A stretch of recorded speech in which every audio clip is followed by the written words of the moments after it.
Michelle Bridges is Australia's #1 health and fitness expert.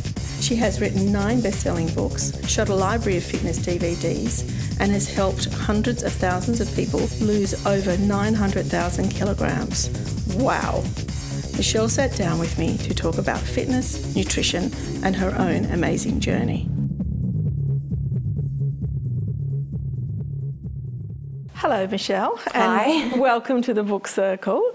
We feel very chuffed to be here today, to be in your home, and that you're talking to us. I was doing a little bit of research on, what makes Michelle Bridges, and why it is that you're so successful over so many people that have probably dabbled in this market. I always say it's not rocket science. We overthink it all the time. We overthink it. We get what I call paralysis by analysis. Mm-hmm. We have the plan and we Excel spreadsheet it and we time code it and we colour code it and we make it look beautiful and we laminate it. We stick it on our fridge and we go like this. Mm-hmm. And by some miracle it might happen. Yeah. And I'm not just talking about weight loss or getting fitter. I'm talking about all sorts of things that we want to achieve and make happen. If you've got a plan, then you've got the first stepping stone. But of course, then you've got to back it up with action. Yeah. And I'm not one of these personal trainers, and there's a wide variety of personal trainers out there in the world.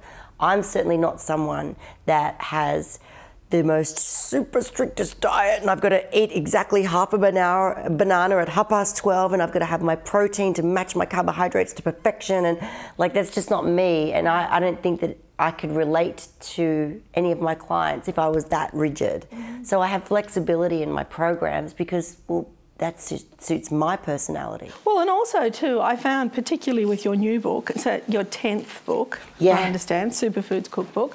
I mean, I really thought this was just going to be, whatever trainers eat usually, and my perception of what trainers eat is, poached chicken every night. And broccoli. And Yawn. that's the end of it, yawn. But in actual fact, this is actually just a cookbook, and it's a really good cookbook. Thank you. And it's not, it really, I thought, there's cheese in here. There's chicken with skin on. There's carbohydrates. Oh my God, what is she thinking? There is actually food in here that I would eat. It's terrific, it's approachable, and all the recipes seem really simple. Yeah, well, that's a big part of when I put meal plans together, is they've got to be jam-packed full of nutrients.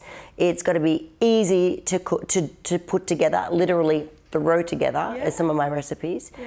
The ingredients have to be accessible. Yeah. I don't want to have to trek to Nepal and have my goji berries blessed by a Tibetan monk and be charged $500 for the experience. Right, I want to be able to go rocking down to my supermarket and know that I can pick up a bunch of stuff that I know is going to be really good for me and it's cost effective. Mm. I wanted to sort of put together my own list of what I thought was great nutrition. Yeah.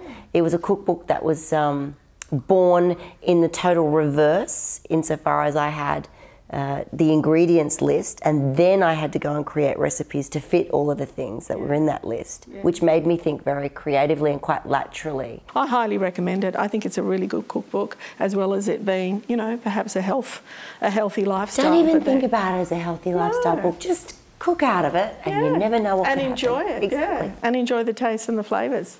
Now tell me, so it's not just Michelle Bridges, the fitness trainer.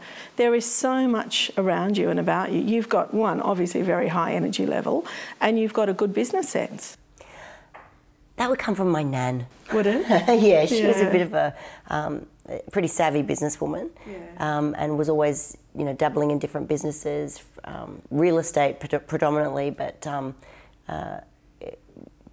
retail shops and so on. So she was always a bit of a business head on her. And you grew up in a with a single mum? Yeah, I watched my mum do everything, and it was not easy. No. And there was plenty of clashes because of it. Sure. But it was like, Michelle, she was super organised, super organised. I guess she had to be two daughters, a full-time job, a boss that was like, you will turn up at this time, you will finish at that time, and your children will not pull you away from your work, otherwise you're out of here, sort of thing. So she just had to get on with it. And she would always tell me, you can do anything.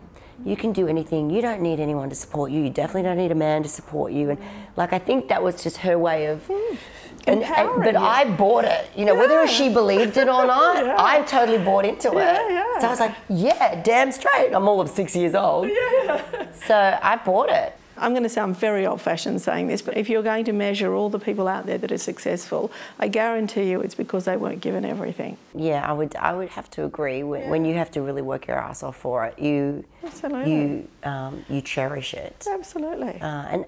Look, I'm not going to sit here and say I didn't want things to be given to me. I would have loved to have had some of this stuff handed to me. It would have been a lot easier. But none of it was. No. None of it. I mean, I shopped my first book around to, I think it was about 7 publishers. Yeah. And they were all like, no, it's so been done before. Yeah, yeah. And I was like, oh. Yeah. And then I got to finally have my Pretty Woman moment. It's a bestseller. Here I am. There you go. Being done before. Absolutely. Well, I got to say, I like your energy. I think that you walk into a room and you light it up, and you've been a delight. Thank you so much for allowing us to be in your home, and for speaking with us. Thank you. It's been an absolute pleasure.